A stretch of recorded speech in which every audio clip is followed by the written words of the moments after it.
Good evening and welcome to the special event by World Opinions. I'm Albert Mohler, the editor of World Opinions, where we seek to help Christians to think through the issues of the day.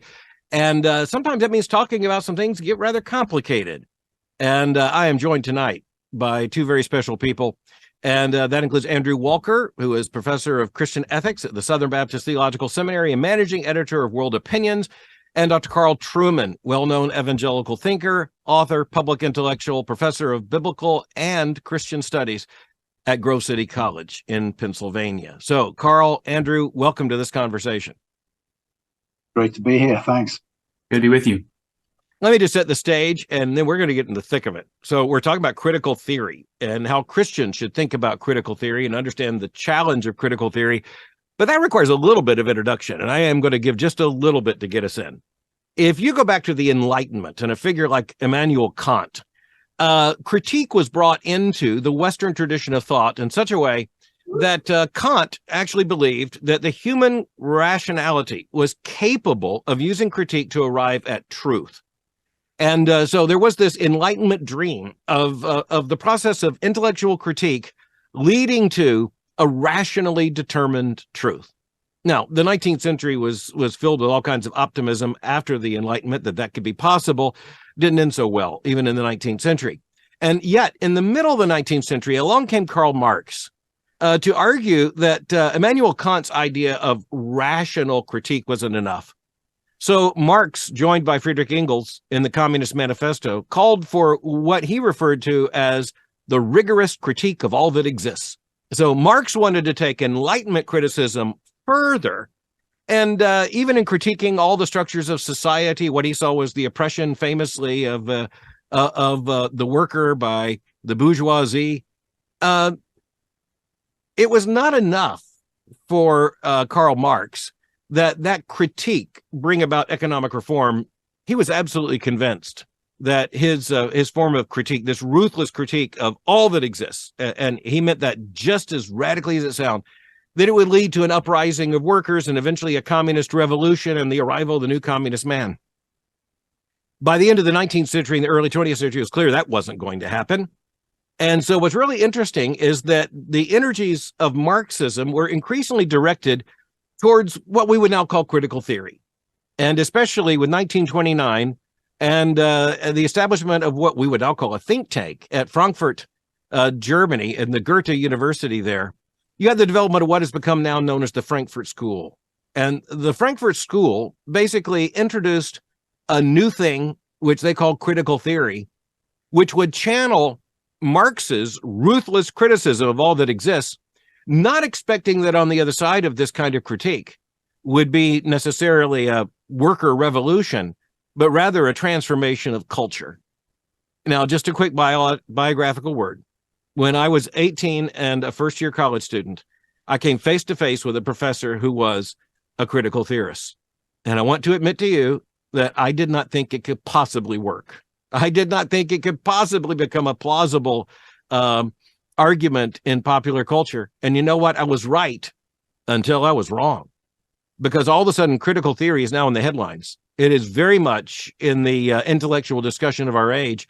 It's very much underneath many of the headlines that grab our attention. And that's why we're having a conversation about it right now. And I can't think of two men with whom I'd rather have this conversation than Andrew Walker and Carl Trueman. Carl, you're working on a project right now on the history of early critical theory. So why give your time to that? What makes this so interesting to you right here, right now? Well, a couple of things. There's the personal interest. Like yourself, I came across Marxism and theoretical Marxism when I was an undergraduate, and I've always had a kind of side hustle interest in it, just out of intellectual curiosity. Mm-hmm. But in recent years, of course, critical theory has very much hit the headlines, particularly in terms of critical race theory, but also in terms of things like gender theory and post-colonialism. So many of the impulses within humanities departments in higher education at the moment fall under the broad rubric of critical theory. And what I want to do in the book that I'm working on is give students an introduction to the origins of this.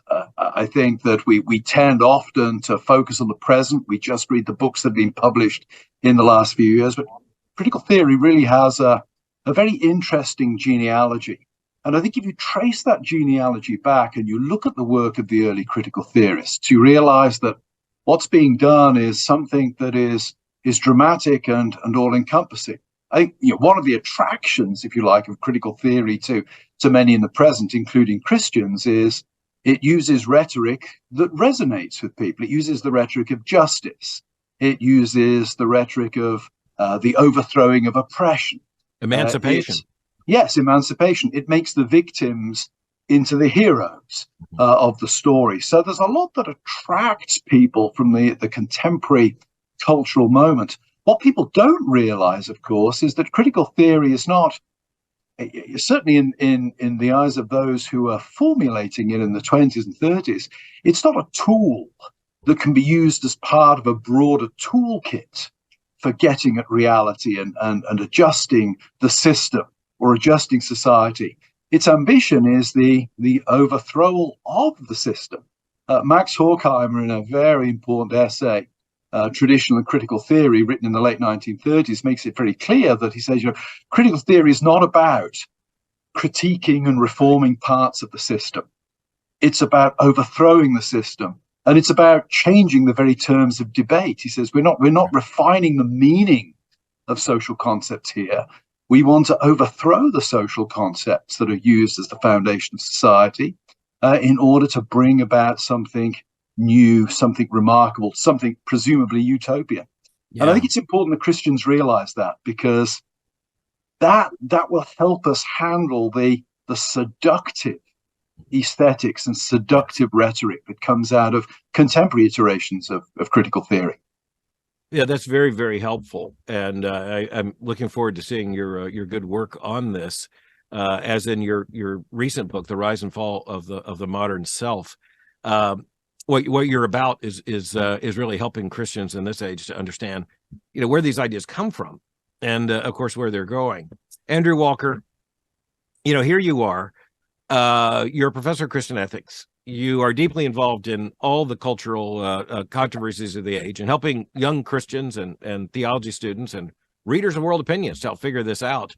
So why in the world should we be talking about critical theory? I mean, where does the water actually hit the wheel? Sure. So, I think the reason we have to speak about this is I think that critical theory, whether individuals are conscious of it or not, it's the air that we breathe. It's the lingua franca of the age. I think we can look back at moments, particularly in the summer of 2020, where ideas that had been percolating in the academy for several decades really exploded. And you saw, especially 2020 onward, the mainstreaming of voices like Robin DiAngelo, Ibram Kendi, who are obviously talking about critical race theory. And we can have the conversation about CRT, but CRT is merely a permutation of this notion of critical theory itself. And the reason I think we as Christians have to have this conversation is, however we want to parse the language, if you can find potentially redeeming aspects within critical theory, what you want to say at the forefront is the overall stew or system of critical theory is incredibly hostile to Christian orthodoxy. It renders the project of Christian ethics virtually impossible. You can't have a worldview where objectivity, divine revelation, and transcendence are seen as the meta-narrative when critical theory itself is hostile to the very notion of meta-narratives. That all narratives, all meta-narratives for that matter, are power plays. It's all an imposition of hegemonic power, refracted through oppression, through various degrees of identity politics. You're frighteningly good at using their lingo. That's right. Yeah, that's right. So, I mean, as a Christian ethicist, the idea of me being an ethics professor is you have to render judgment on things being right or wrong. Yeah. When you have ideas like critical queer theory enter into the equation, and critical queer theory would make pronouncements along the lines of saying that because you've not lived in my experience, as a queer individual, you could not understand my experience. You couldn't know my experience, and so therefore you can't speak definitively to it. Again, that renders Christian judgment absolutely moot. I do have one question for you all, kind of to start the conversation off more amongst the three of us, is I'd love to hear both of you kind of discuss how would you define the overall comprehensive superstructure of critical theory. I know critical theory is averse from describing itself as a worldview. That's what they would say about critical theory themselves, or critical theorists would say about critical theory. I think all of us as Christian theologians would recognize critical theory as a worldview. And I'd love to have you two kind of parse out what you think the various ligaments are of the critical theory worldview itself. Well, I think at the heart of critical theory is really an attempt to destabilize all categories. I mean, one of the basic, sort of truisms of critical theory is there's no place from nowhere. There's no ahistorical model that you can apply in order to judge reality, that you can't stand outside of the historical process.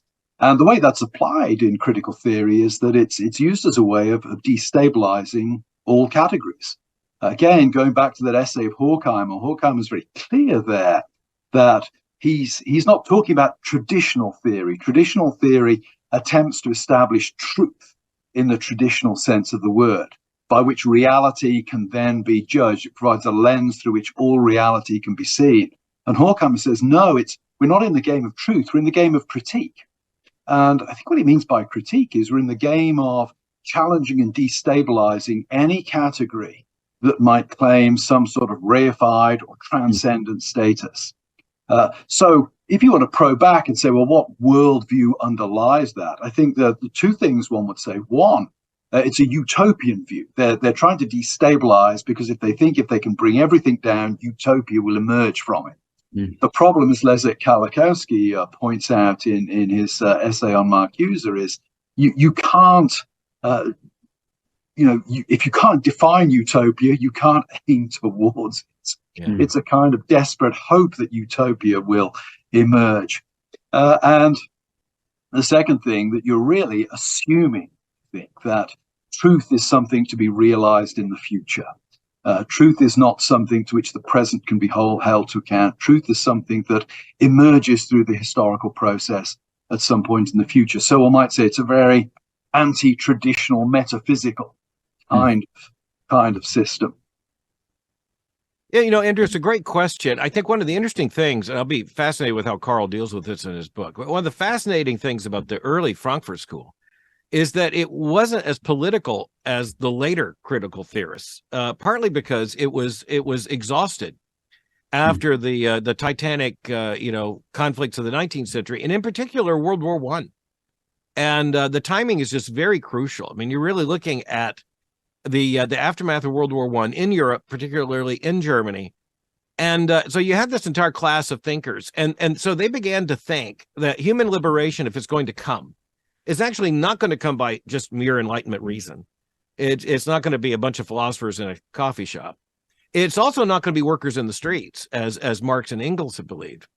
And so they really thought that you had to unthink society at a more basic level. And so one of the things I want to point out is that if you're going to make your reputation on critique, then you have to be more radical than every critic who's come before.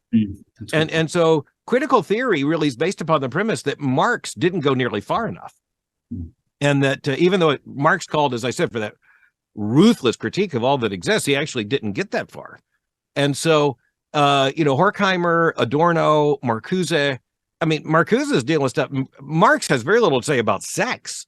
Karl Marx, but Marcuse can't shut up about it. And so it's this idea of emancipation and the idea that economic emancipation didn't come by revolution because the workers don't adequately understand how oppressed they are. And frankly, it's an entire system of oppression that has to be unthought ruthlessly. And so that's what they gave themselves to. I mean, I think it's just really important to understand that the classical Marxists believed that their theories would quickly lead to revolution in the streets.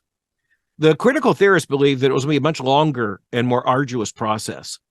of like onion layer by onion layer, peeling back by critique and revealing that there's nothing there. And then there'd be some kind of rebuilding Marxist style on the other side.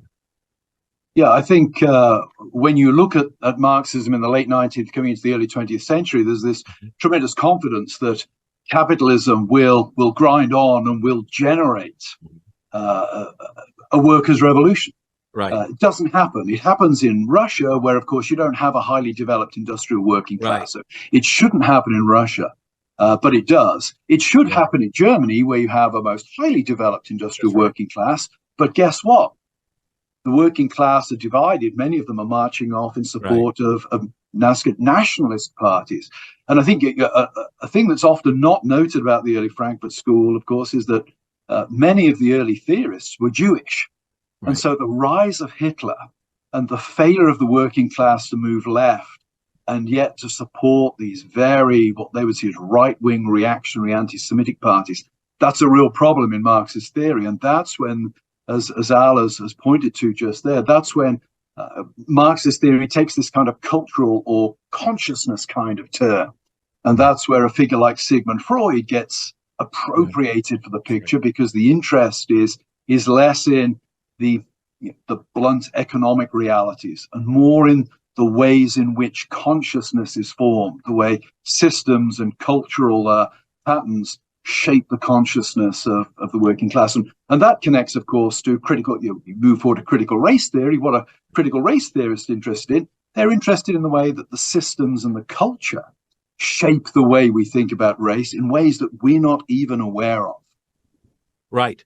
Yeah. And it was such a reliance upon this indictment of the fact that this more rigorous critique is necessary, because even the people who feel themselves liberated are lied to and self-delusional. It's one of the reasons why Freud was helpful to them, along with others.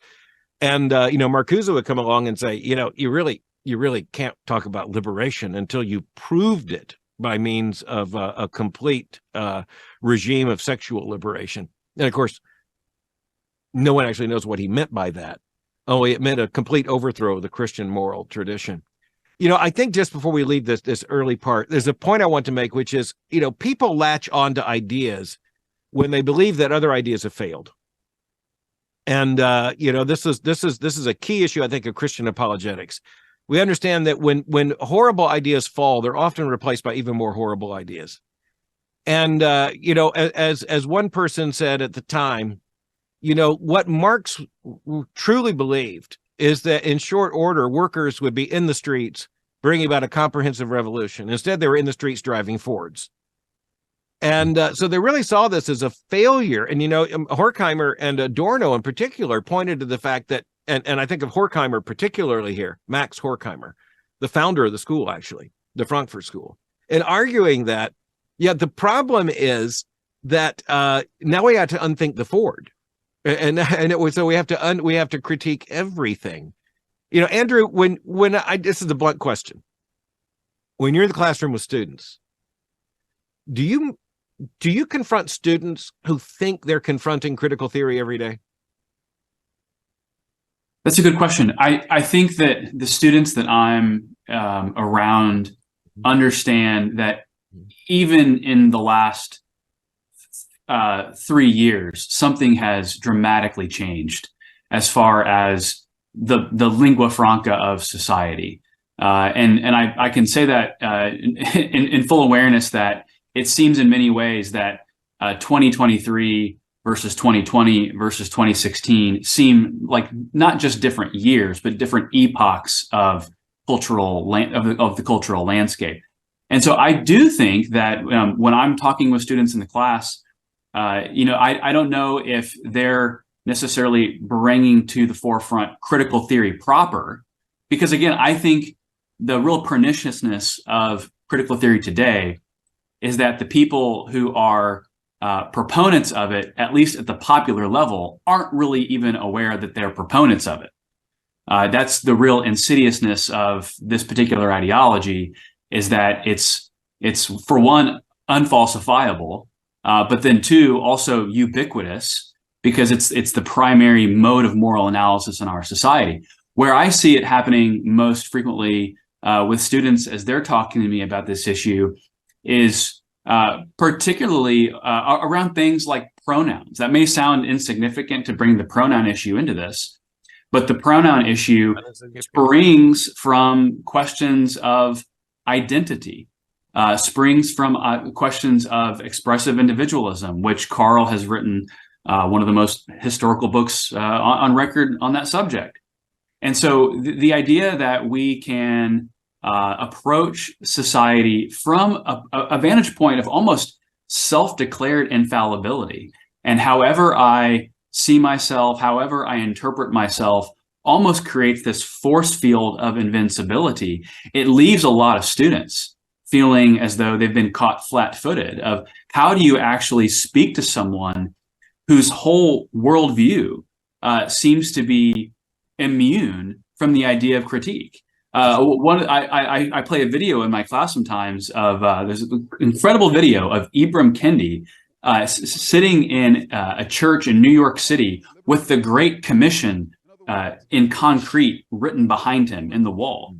And he goes on to talk about how Christian theology in a critical theory perspective, it has to abandon what he calls savior theology. Oh, yeah. Because savior theology implies that there is someone out there, some class of persons who need to be rescued or saved from some identity or some fallenness. Yeah. That's absolutely taboo. So what Kendi says here is you have to engage in a theology of liberation, and a liberation is one of self-empowerment.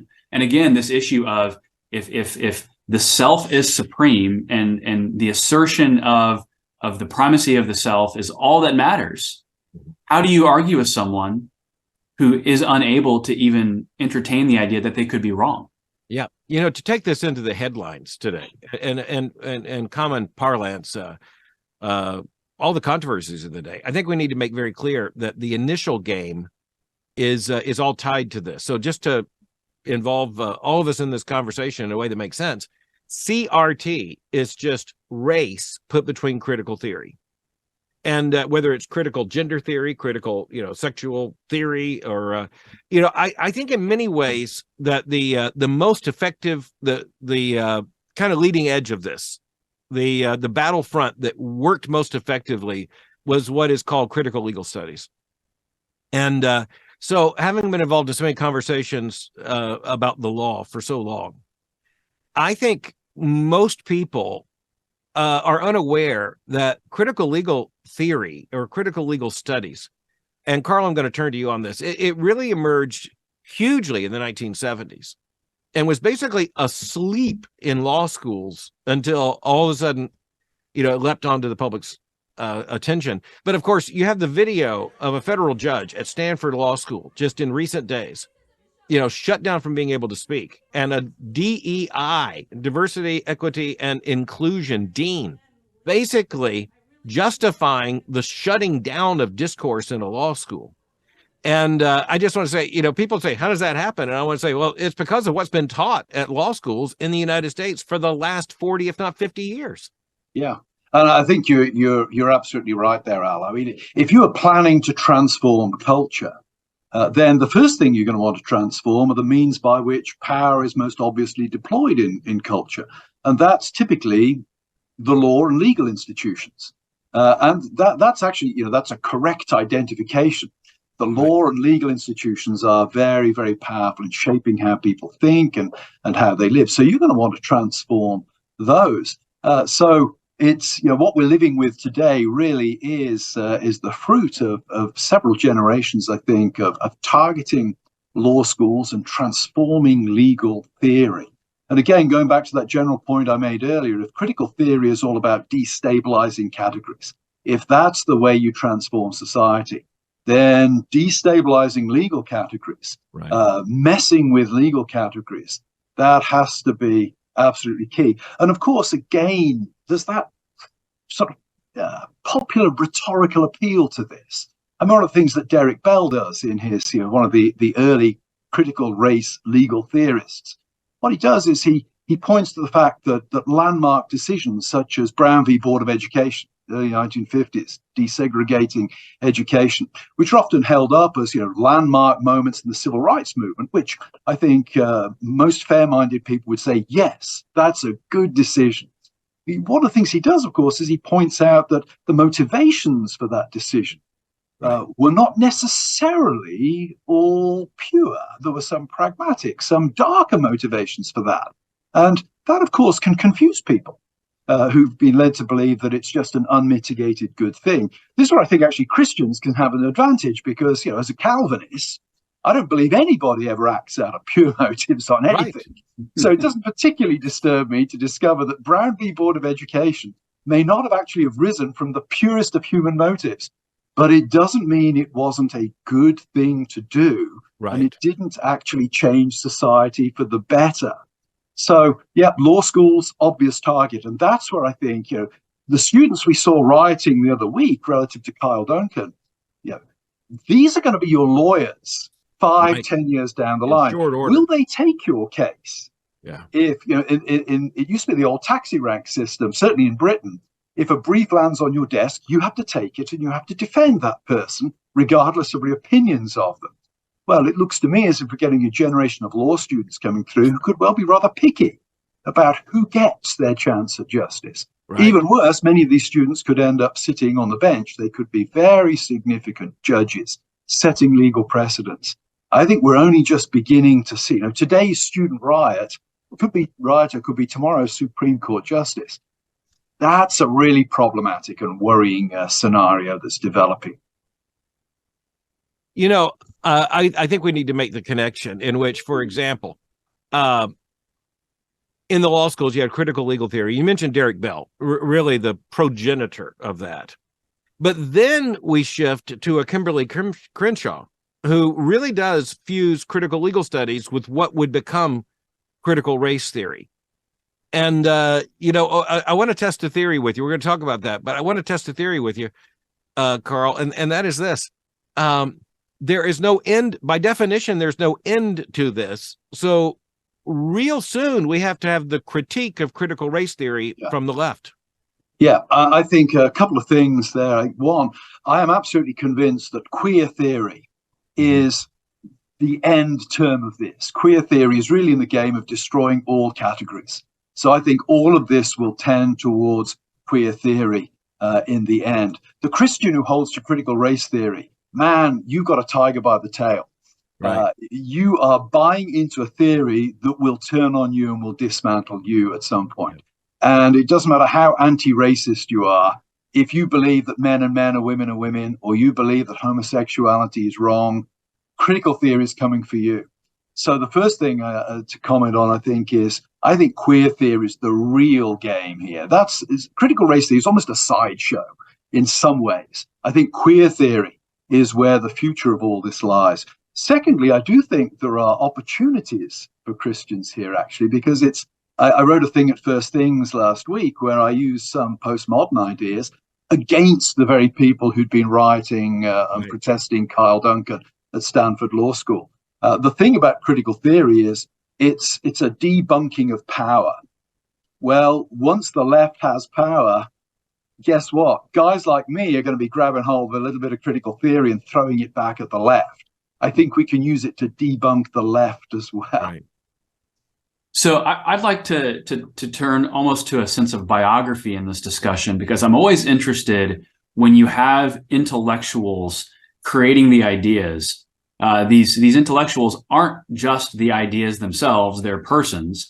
And usually their individual biographies, I believe, are playing a part in the formation of their ideas. I'm thinking here particularly of individuals like Michel Foucault, who is, a postmodernist French individual. I won't even repeat the atrocities that he's been accused of. But I'm just curious, what do we know about the major intellectual architects of critical theory and their particular lives? And did their lives evince any type of the fruits of their own ideology? And perhaps there's not. I'm just curious to know if there is a connection here. Well, I'm going to jump in and say, at one level, yes, we do know. And by the way, the story of critical theory in the Frankfurt School has to go to the age of Hitler when it would have been, well, rather suicidal to have tried to make the arguments of the Frankfurt School in Frankfurt, Germany, during the Third Reich. So the school moved to Geneva shortly. That was also not sufficient. So they moved to New York City. But then you had figures such as Herbert Marcuse, who goes all the way to the West Coast. And so here's the thing. In the United States, critical theory made absolutely no progress, even in the major universities, except when it came to the 60s and sex. And so it is really interesting that the United States was not open to fundamental revolution in the period between the wars, nor certainly even more so after World War II. But it was Marcuse whose liberationist theory of sexuality really caught on with college students. And by the way, he appalled many of his Frankfurt School colleagues who, and this gets to something else, actually lived far more conventional lives. So I know what you're asking, and Carl was very helpful to point out how many of them come from a certain strain of Judaism, rather secular Judaism, but very vulnerable Judaism. Others of them, including two of the founders of the Frankfurt School, were actually pretty conventional Protestants in the German sense. That's not to say I believe they were believing Christians, not it, but they were just considered themselves kind of conventional Protestants. So I mean, a part of the Frankfurt School is that they believed that this intellectual critique and ruthless multidisciplinary intellectual critique would bring about change, but they were not calling for revolution in the streets. And they were quite concerned, several of them, when Marcuse actually appeared to do just that. Adorno, another fascinating figure. Carl, I'd be fascinated what you want to say here. But I just want to say, when you mentioned Foucault, I'm not going to count him in critical theory. I'm going to count him in the extreme left of deconstructionist postmodernism. For one thing, he's French, operated out of French categories. But you might see him as the result of some of this thinking. But most of their lives, I just want to say, are far more disappointingly conventional in one sense. And the second wave of the Frankfurt School or of the Institute was someone like Jürgen Habermas. I mean, Habermas is very much a middle-class academic, much to the frustration. So revolutionary students in the 60s thought that Jürgen Habermas was a part of the problem, not a part of the solution. Yeah, and Adorno is fascinating. I mean, one thing I might say, Andrew, is a lot of the early Frankfurt School came from very affluent bourgeois families, and one could speculate about guilt, I suppose, on that front. But Adorno is fascinating. I mean, he's an absolute elitist. He's a very talented musician, apart from anything else. He despises pop culture. Some of his most, I would guess, from a modern perspective, some of his most troublesome writings are his criticisms of jazz, which might be regarded as ethnically pretty insensitive these days. Doesn't like movies. When students occupy his classroom in the 60s rebellions, he calls the police. Right. So Adorno's Adorno, I think, is, critical theory is great in theory, but he's a classic bourgeois intellectual in a whole Carl, different ways. Yeah, I don't mean to interrupt you, but I want to kick you off the diving board just a little bit. Adorno was also appropriated by some parts of the far right. Yeah, I mean, he's an elitist. And all of these men have a certain totalitarian impulse behind them. And I'm thinking of Adorno. His writings on the possibility of homosexual marriage are not particularly enlightened by a modern sense. So, Adorno is, an interesting figure who does not represent the typical 60s radical in a whole heap of ways. I mean, he disliked jazz. Goodness knows what he thought about rock and roll. I can only imagine where he would have gone. His statements will likely be considered just overtly racist. Yeah. Oh, yeah. And it's interesting seeing left-wing writers write on Adorno on jazz, because they feel the need to try, a bit like excusing, if Napoleon's your hero, there's an awful lot you got to excuse there. Well, how about Heidegger? Yeah, Heidegger would be another one, of course, the Nazi connection. Interesting. And Adorno's use of Nietzsche does not necessarily sit well with the left either. So there's some interesting elements Andrew, but hard to speculate. I think the early Frankfurt School were, as Alice sort of said, in some ways they were quite prosaic sort of guys. Not like Foucault. They were not these rather flamboyant figures where the connections between the theory and the life were really rather obvious. Yeah, and even Marcuse in its like far radical idea of sexual liberation was nowhere near, Foucault, dying of AIDS acquired in I can't even say what the truth is, and I'll just say the homosexual underworld. Yeah. It's a different, and a part of this is because the founders of critical theory were largely German. And German cultural restraint is something that was quite different, which people recognized at the time, and of course thought was part of the German temperament. So we're halfway, say, in this conversation, and we kind of look at a genealogy, which is a very Enlightenment thing to do, of where critical theory came from. But let's talk about why we're talking about it right now, because again, as a college first-year student, I thought this is not going to get anywhere. It's too theoretical. And, it's hard to have most Americans have a serious conversation about ideas, much less think that they're going to be involved in some liberationist critique of by imposition of theory. So, Andrew, just tell us, why in the world in 2023 do intelligent Christians in nations like the United States need to be aware of this? Goodness, I mean, so categories of intersectionality, which is again something that is absolutely omnipresent in our culture. The idea that you can base your individuality not on your personal agency, but basically as a part of a larger group, and it could be the fact that as a member of that individual group, you could be oppressed, even though you might be a high income earning individual, because the claims of how one deems themselves as oppressed no longer has any correspondence to objective reality.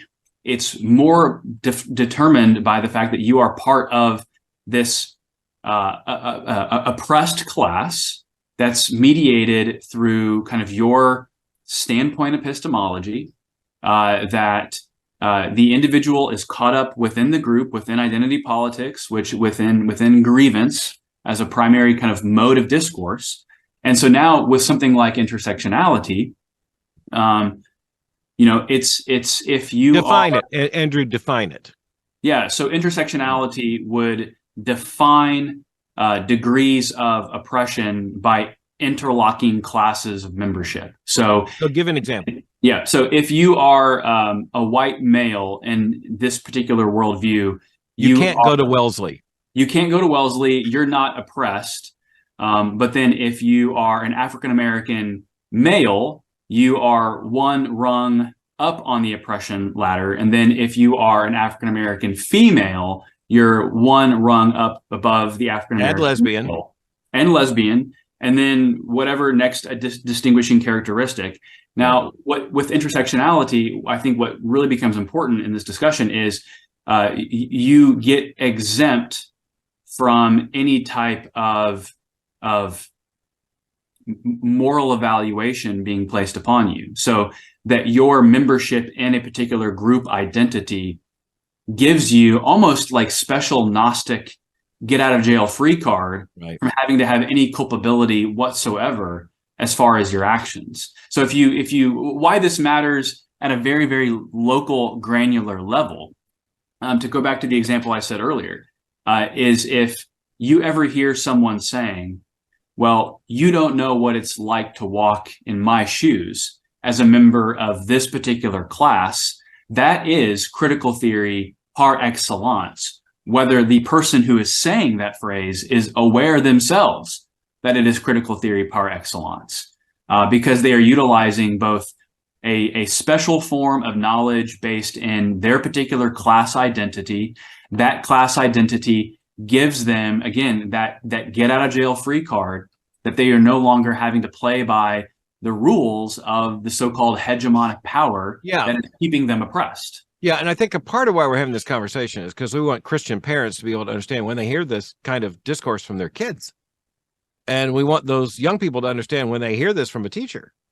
And we want all of us, men, women, boys, and girls, let's use those old categories, that, to understand when we're hearing this from the culture. So, yeah, that's very helpful. Carl, you're not writing this book for nothing. You're not involved in this new project simply because you need another, title on your bookshelf. You've got some burning interest here with some practical consideration.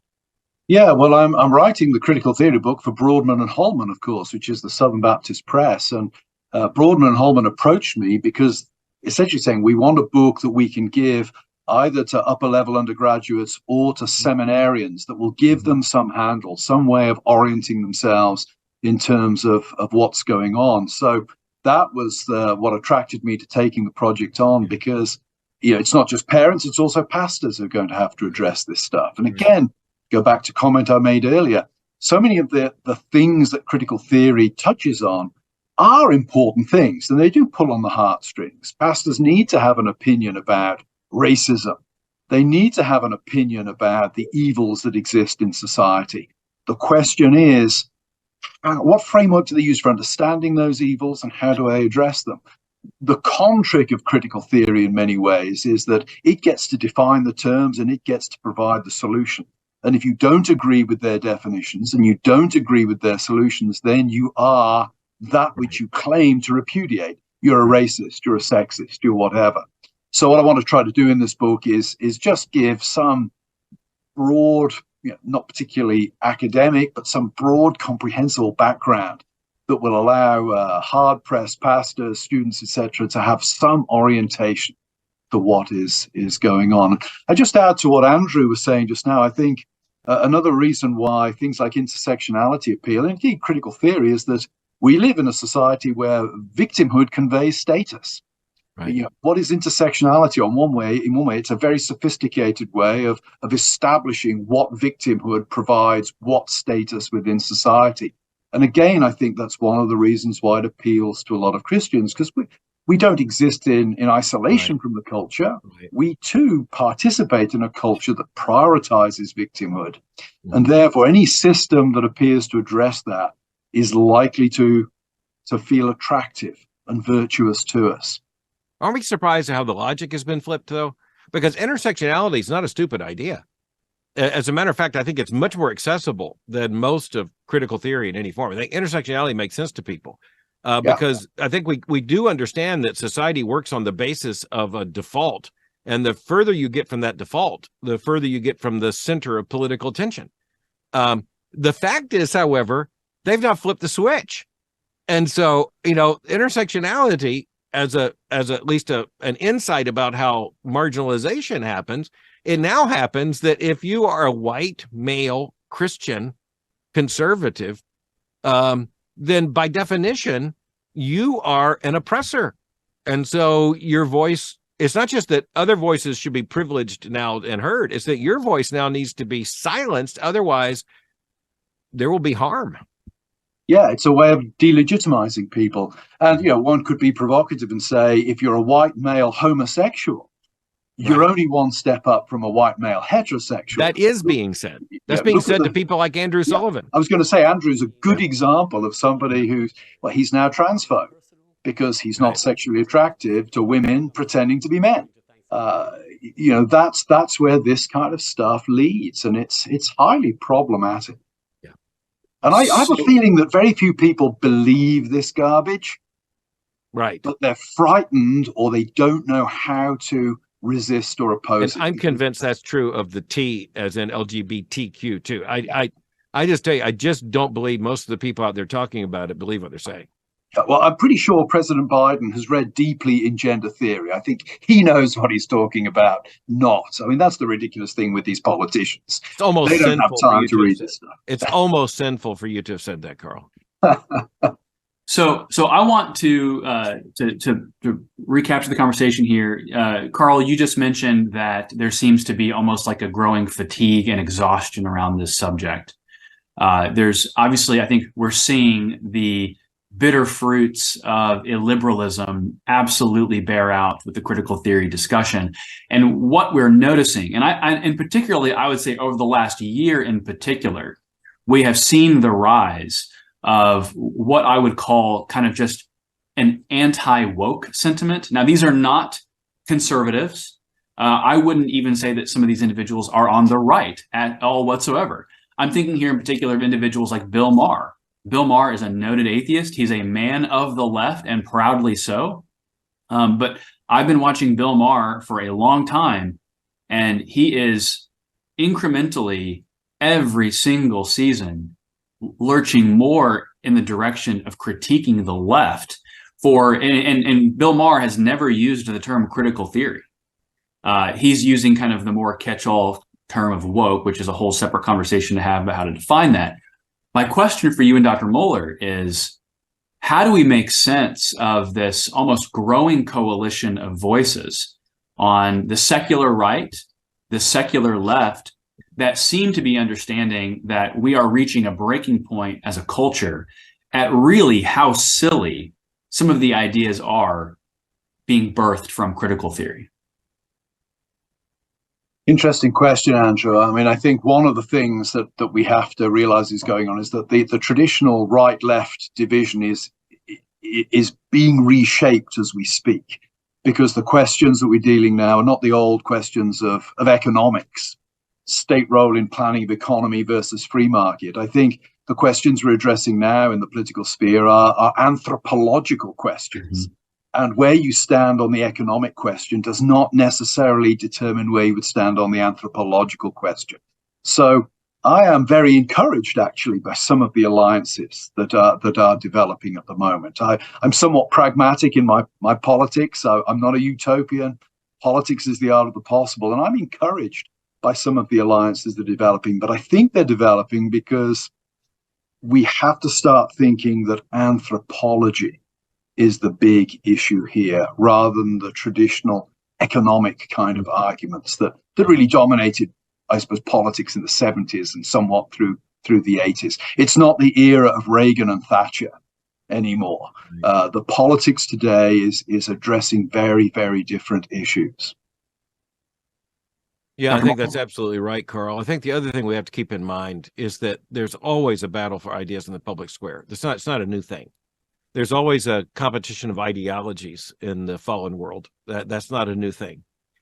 I want to say, I think a lot of conservatives counted on the iceberg lasting a little bit longer in the modern age, and thought some of the fixed categories of political, moral debate of, say, a generation ago would continue. And actually, obviously the issues continue. We're the people who believe in objective truth. But the reality is we find ourselves talking about things. I mean, even Carl mentioning, queer theory and things like that. I would have been sent to my room for saying that, just, as a young person, if it even was understood. And this is the kind of thing that is now just the stuff of conversation around the dinner table, just of necessity, sometimes without the ideological niceties, but it's all there. And so, Andrew, I want to say, I think at least a part of what we have to face here is that number one, it's not all about power. We as Christians understand our concern is not all about power. That's the problem. Many people on the right correctly see critical theory for what it is, but their answer is to overpower it in a political effort. And by the way, good luck with that. That has never worked out well for the right. It just never has. The 20th century should have taught that lesson.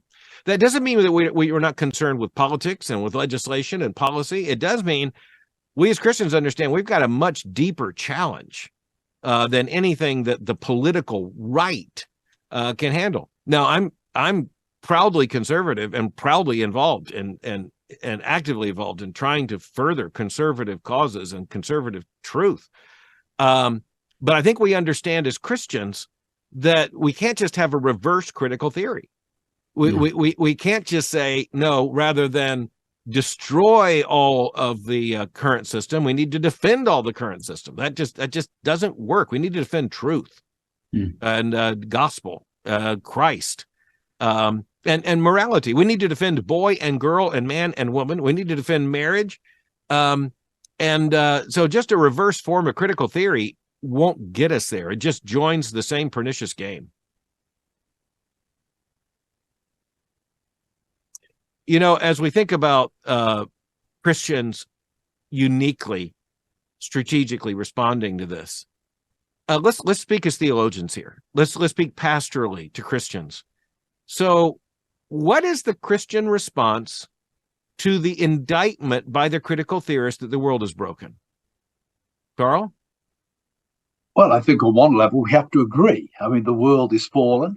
Where I disagree with critical theorists is I don't think there is any utopia coming this side of the end of time. So, yeah, so I think there, at that point, if you like, there's a point of contact.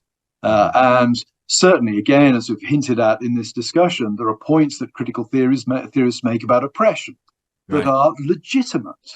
The solutions they propose, the analysis they offer is deeply flawed. But I think we can agree on certain things. This world is broken. It's not as it should be. The answer, I think, though, for the Christian ultimately has to be rooted, first of all, in the local church. Where do we see lives transformed? Where do we see families transformed? Where do we see communities transformed? It's through the proclamation of the gospel in the local church. It's through the administration. Can I use the word sacrament with Baptists? Is that okay?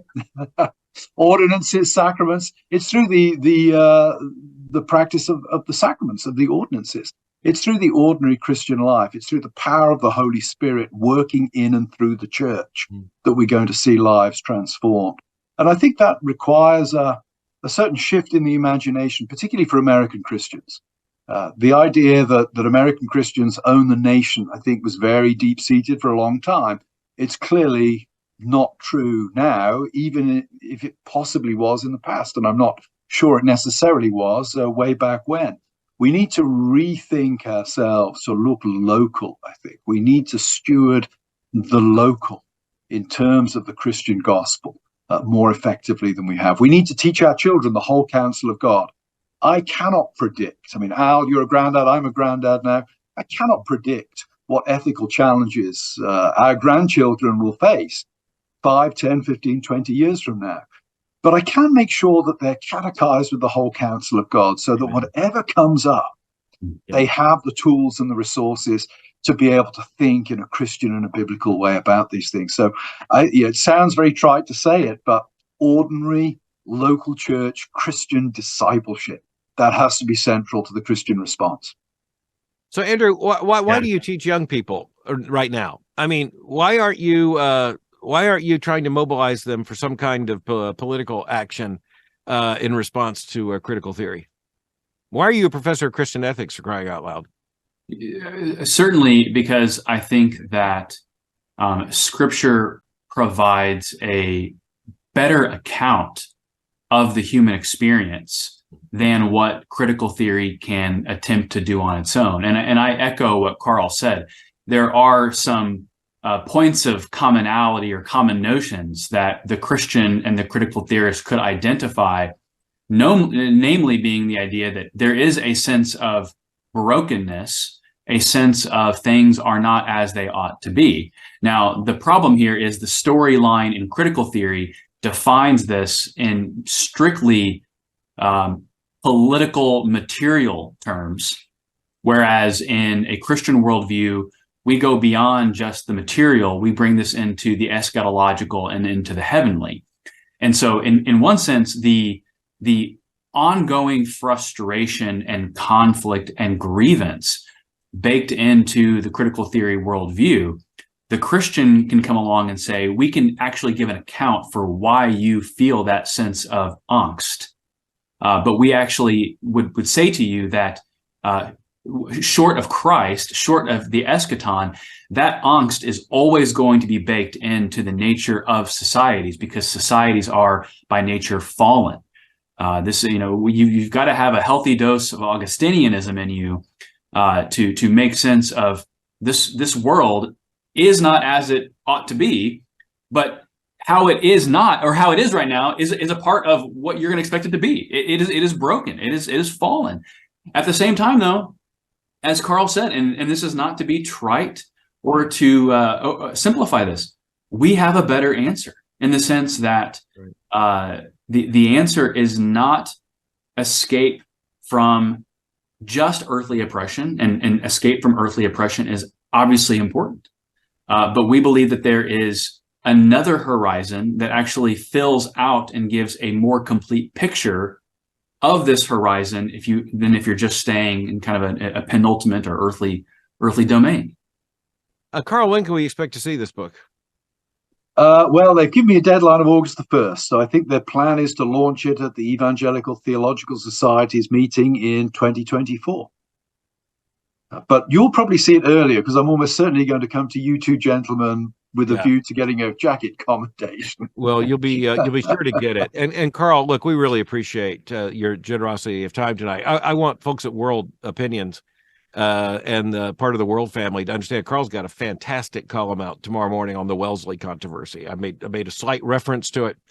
It's really important. I dealt with it Monday, and we're in the strange world where, frankly, what we've just been talking about today in terms of critical theory, it's really a necessary background to understanding how you end up with the Wellesley admissions policy in 2023, right?